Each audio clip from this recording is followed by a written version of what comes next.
اب شیرون نے کہا ہے، یہ جو عراق کی جنگ ہوئی ہے اور جس میں کہ ختم ہوا صدام، کہ اب ہمارا مطالبہ جو ہے فرام نائل ٹو دجلہ تک، اور اس میں اور اوپر جو ہے ترکی تک جائے گا، ترکی کا ایک حصہ بھی اس میں آئے گا، اور نیچے سعودی عرب تک بھی جائے گا۔ مدینہ نہیں پہنچیں گے لیکن اس تک پہنچ جائیں گے۔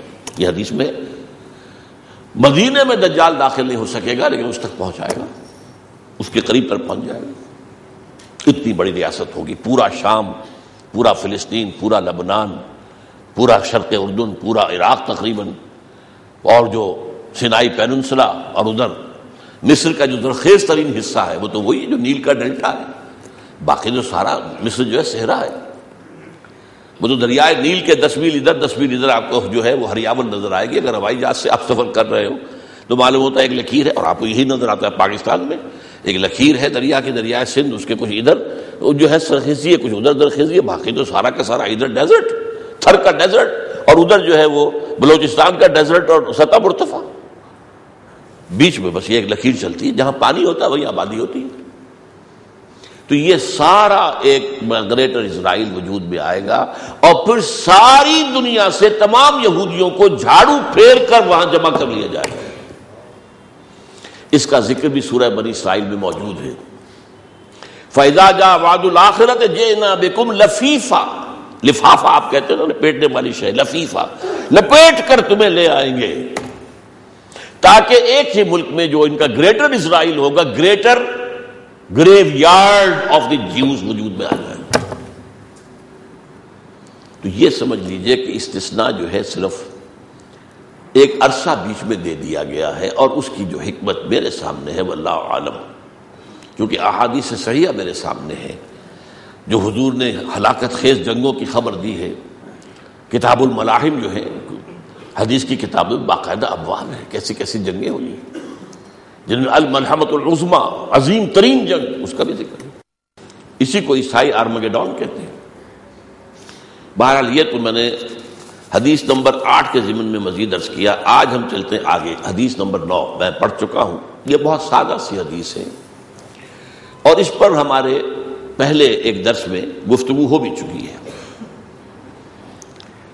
حضرت ابو ہریرہ فرماتے ہیں رضی اللہ تعالی عنہ کہ حضور کو میں نے یہ فرماتے ہوئے سنا کہ اے مسلمانوں، ما نہیتکم عنہ فاجتنبوہ وما امرتکم فافعلوا منہ ما استطعتم فانما اہلک الذین من قبلکم کثرۃ مسائلہم واختلافہم علی انبیائہم۔ یہ مضمون جیسا کہ میں نے آپ کو بتایا، اس سے پہلے ہم حدیث پڑھ چکے ہیں، الحلال بین والحرام بین وبینہما امور مشتبہات لا یعلمہن کثیر من الناس۔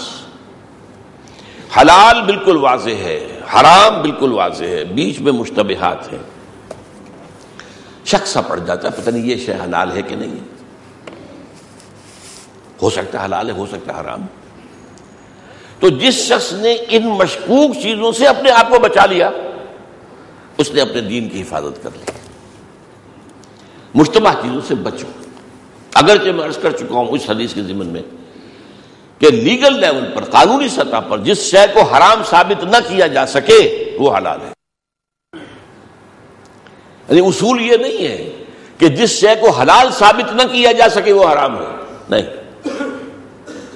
اگر ایسا ہوتا تو حلال کا دائرہ بہت محدود ہو جاتا، نہیں۔ جو چیز از روئے قرآن و سنت، از روئے نصوص قرآن و حدیث جو چیز حرام ثابت نہیں ہوتی وہ حلال ہے، اس کو مباح کہیں گے، پرمیسیبل۔ لیکن اگر اس کے اندر کوئی حصہ ایسا ہے جس میں شبہ ہے تو اپنے دین کو اگر بچانا ہے تو ان مشتبہات سے بھی بچو۔ اب وہی بات یہاں آ رہی ہے، دیکھو جس چیز سے میں نے تمہیں روک دیا ہے، ما نہیتکم عنہ فاجتنبوہ، اس سے باز رہو، وما امرتکم بہ فافعلوہ منہ ما استطعتم، اور جس چیز کا میں تمہیں حکم دیتا ہوں، میں نے حکم دیا ہے، اپنے مقدور بھر اس پر عمل کرو۔ لیکن یہ کہ مین میخ نکالنا، بال کی کھال اتارنا، کثرت و مسائلہم، پہلی قوموں کو ہلاک کیا اس چیز نے کہ وہ اپنے انبیاء سے بہت سوال کرتے رہے، حضرت اس طرح ہو تو یوں ہو جائے گا تو کیا ہو جائے گا، اور حضرت اگر یوں ہو جائے تو کیسا ہو جائے گا، اور حضرت اگر یہ ہو تو کیا ہوگا. اس سے روکا گیا، اس لیے کہ اس میں اگر اللہ اور اس کے رسول نے بات کھلی چھوڑی ہے تو تمہیں ایک آزادی دے رکھی ہے، اور تم اللہ اور اس کے رسول کی طرف سے کمٹ کرا کر لوگوں کے لیے وہ جو دائرہ ہے اس کو تنگ کرا دو گے. جیسے کہ بڑی مشہور حدیث ہے، جب حج کی فرضیت کی آیت اتری ہے اور حضور نے حج کے فرض ہونے کا اعلان کیا، اب ایک شخص کھڑا ہو گیا، حضور کیا ہر سال فرض ہے؟ حضور نے ادھر سے رخ پھیر لیا، وہ ادھر آ گیا، حضور کیا ہر سال فرض ہے؟ حضور نے پھر اس کا جواب نہیں دیا. تیسری مرتبہ کہا تو آپ نے ڈانٹ دیا، اگر میں کہہ دوں کہ ہاں تو یہ فرض ہو جائے گی تم پر ہر سال، کیوں سوال کرتے ہو؟ کسی کے لیے ہر سال کرنا ممکن ہو کرے، لیکن یہ کہ حج فرض ہے ایک ہی مرتبہ پوری زندگی. اب اس کو اوپر جو ہے اس طرح کے سوالات کر کے وہ دائرہ جو ہے شریعت کا وہ تنگ سے تنگ تر کرا دینا، یہ کچھ لوگوں کا ایک ذوق ہوتا ہے، ایک ان کا مزاج ہوتا ہے جس کے لیے وہ تکلف کرتے ہیں. اور تقشف، تقویٰ کا ایک صاحب نے اس کے لیے اصطلاح استعمال کی ہے، تقویٰ کا حیضہ. بھائی جو شے کھلی حرام ہے اس سے بچو، ہاں اپنے دل سے پوچھ لیا کرو. ایک حدیث میں آتا ہے استفت قلبک، یہ جو مشتبہ چیزیں ہیں ان کے ضمن میں تمہارا مفتی تمہارے دل کے اندر موجود ہے. استفت قلبک ورنہ افتاک المفتی، چاہے مفتی نے فتویٰ دے دیا ہو کہ یہ چیز جائز ہے، صحیح ہے، اور میں واقعہ آپ کو سنا چکا نور الدین زنگی کے بیٹے کا. حنفی، مالکی، شافعی، حنبلی چاروں مفتیوں کے فتوے آ گئے کہ شراب پی جا سکتی ہے جان بچانے کے لیے. اب اس نوجوان نے کیا اس کا عالم ہوگا، اس نے بلایا چاروں کو، مجھے بتاؤ اگر اللہ مجھے شفا دینا چاہے تو وہ اس کا محتاج ہے کہ میں شراب پیوں تو شفا دے؟ نہیں. اور اگر اللہ کی مشیت میں میری موت کا وقت آ گیا تو کیا شراب مجھے بچا لے گی؟ نہیں. میں نے کہا اٹھاؤ اپنے فتوے اور دفع ہو جاؤ. تو یہ اصل میں اس طریقے سے تقشف جو ہے اور بہت، اور اس کے اندر جو ہے تقویٰ ہے. بچو دل سے پوچھو، استفتِ قلبک، ٹھیک ہے تمہارے دل نے فتویٰ دیا ہے. تو اسی طریقے سے جن لوگوں کے اندر یہ کیفیت ہوتی ہے پھر بدقسمتی سے کیا شکل بنتی ہے وہ بھی سن لیجیے. چھوٹی چھوٹی چیزوں پر تو ان کے ہاں فتوے ہوتے ہیں، اور بڑی بڑی چیزیں، بڑے بڑے حرام وہ ہنین مریا کھائے جا رہے ہیں. رفع یدین نہیں کیا، جماعت نماز نہیں ہوئی تمہاری، اور سود تم بھی کھاؤ میں بھی کھاؤں گا، نہ میں تمہیں ٹوکوں گا نہ تم مجھے ٹوکو. یہ ہے کہ نہیں اس وقت؟ ذرا سا اختلاف، ذرا سی کوئی فرق کی بات آ گئی تو وہ جو خاص مذہبی ذہنیت ہے وہ ایک دم جو ہے بغاوت کرتی ہے.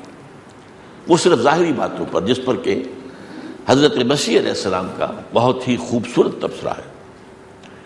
انہوں نے یہ کہا تھا یہودیوں کے علماء، فریسیوں، تمہارا حال یہ ہے کہ مچھر چھانتے ہو اور سموچے اونٹ نگل جاتے ہو. یہ ہوتا ہے جب اس قسم کی ذہنیت پیدا ہو. فإنما أهلك الذين من قبلكم كثرة مسائلهم واختلافهم على الانبیاء. یہاں ترجمہ ذرا میرے نزدیک مناسب نہیں کیا گیا ہے. انبیاء سے اختلاف والی بات نہیں، انبیاء سے حجت بازی. یہ جو اس طریقے سے سوال پر سوال کر کے اور حجت بازی کر کے اور وہ جو ہے شریعت کے دائرے کو محدود کراتے چلے جانا، اس سے روکا گیا. یوں سمجھیے کہ جیسا کہ ایک مسلمان حضور کے زمانے میں تھا، آپ مجھے بتائیے اس کی فقہی معلومات کتنی ہوں گی؟ کیا ہمارے مفتیوں کے برابر ہو سکتی ہیں؟ امام ابو حنیفہ نے یہ کہا، امام شافعی تو 200 سال بعد آئیں گے. ابھی یہ باریکیاں تھیں وہاں کیا بات تھی؟ اصل دین کیا ہے؟ اللہ کے دین کو غالب کرنے کے لیے تن من دھن لگا دو، بس. نماز پڑھ لو، سادہ نماز، کبھی حضور کو دیکھا ہے رفع یدین